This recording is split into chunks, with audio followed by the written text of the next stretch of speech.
medical officer recommends protection. A revitalised and upgraded Carbolic Smoke Ball is now available.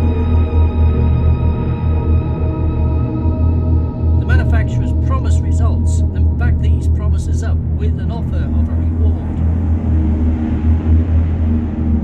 A major sales campaign is underway. People flock to buy the remedy. Even though thousands have been sold without complaint, can it really produce the results promised? Let's see what happens when the company fails to fulfill its promises. Ladies and gentlemen, this is the day of opportunity to protect yourself against that dreaded flu pandemic that is going to sweep the country before Christmas. After 100 years languishing in the background cupboard, the Carbolic Smoke Ball Company has been resurrected and revitalised, and the magical, medically approved and widely used Carbolic Smoke Ball has been updated to meet the present requirements. Now it is available, and you have seen the adverts in the Pall Mall Gazette, you have read the newspaper articles, you have seen the media coverage. Well, now it is available for you to buy.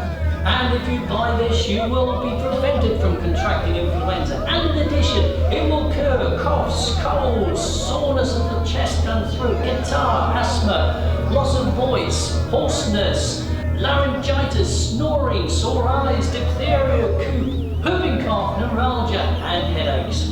But you must use it as directed. And there is a bonus. And in order to demonstrate the company's faith in this product, if after using the product for 3 times per day for 2 weeks, you contract influenza, provided you use it in accordance with the directions which are contained within the package for the smoke ball, the company will pay you a reward of £100. Yes, £100, ladies and gentlemen, if you have contracted influenza.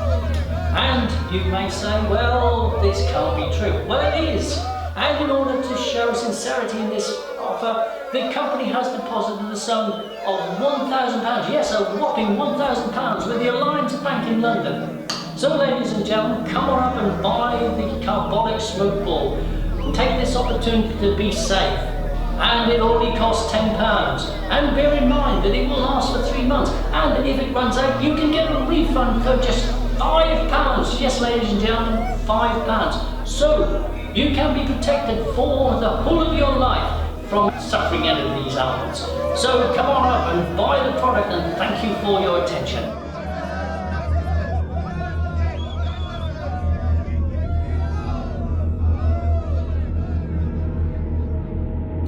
Your smoke ball didn't work for my wife. She still contracted influenza. She used it as directed, and she's in a bad way. I want to claim the reward for her.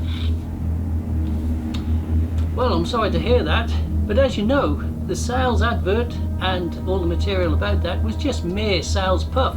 There's no way that we were going to make a contract with the whole wide world in such circumstances. There was no acceptance, and there was no time limit. Therefore, no contract. So we won't be paying any reward. You've not heard the last of this. I'm gonna sue you. Well, go ahead. See how far that gets you.